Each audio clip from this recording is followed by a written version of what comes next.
अस्सलामुअलैकुम नाज़रीन। ज़हर ज़िंदगी ड्रामे जी अचण वारी क़िस्तुनि में छा थींदो?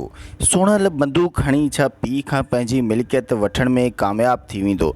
छा कमीनो कमाल ख़ान वरी ॿीहर मीरा खे अगवा करे हुन वीचारी सां ज़ुल्म ऐं तशद्दुद कंदो रहंदो?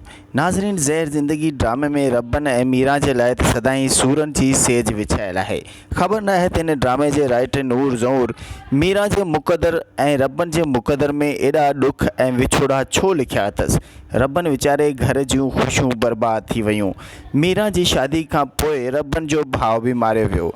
कमीने कमाल ख़ान रबन सां उहा दुश्मनी निभाई आहे जेका कंहिं दौर में यज़ीद निभाई हुई। नाज़रीन, ज़हर ज़िंदगी ड्रामे में रबन ऐं मीरा वीचारा ॿीहर हिक ॿिए खां दूर थी विया आहिनि ऐं सोणल बंदूक खणी करे पंहिंजे सूदखोर पीउ खां पैसो वठण में कामयाब भी थींदो या न। सोणल जी ज़ाल सोणल खे चयो आहे त 5000 मूंखे पंहिंजे पीउ खां वठी ॾे। छा सोणल पंहिंजे पीउ सूदखोर खां 5000 रुपया वठण में कामयाब थी वेंदो?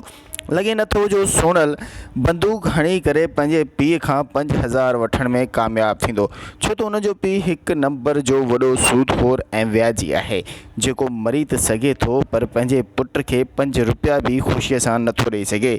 हा, बशर्त अगरि पुट बि हुन खां सूद ते पैसा वठे त पोइ हुनखे ज़रूरु ॾींदो। नाज़रीन, ज़हर ज़िंदगी ड्रामे में मीरा वीचारी वञे त वञे काॾे? हींअर अलाही कहिड़ी लापता जॻहियुनि ते दरबदर जूं ठोकरूं खाए थी। रबन वीचारो जेको हुनजे ॻोल्हण पुठियां लॻल आहे। हाणे रबन वञे त वञे काॾे? हिकु तरफ़ हुनजी भेण पठाणीअ खे कमीनो कमाल ख़ान ज़हर ॾियण जी साज़िश रचाए पियो ऐं ॿी तरफ़ रबन वीचारे जी ज़ाल मीरा हिन वक़्तु लापता आहे।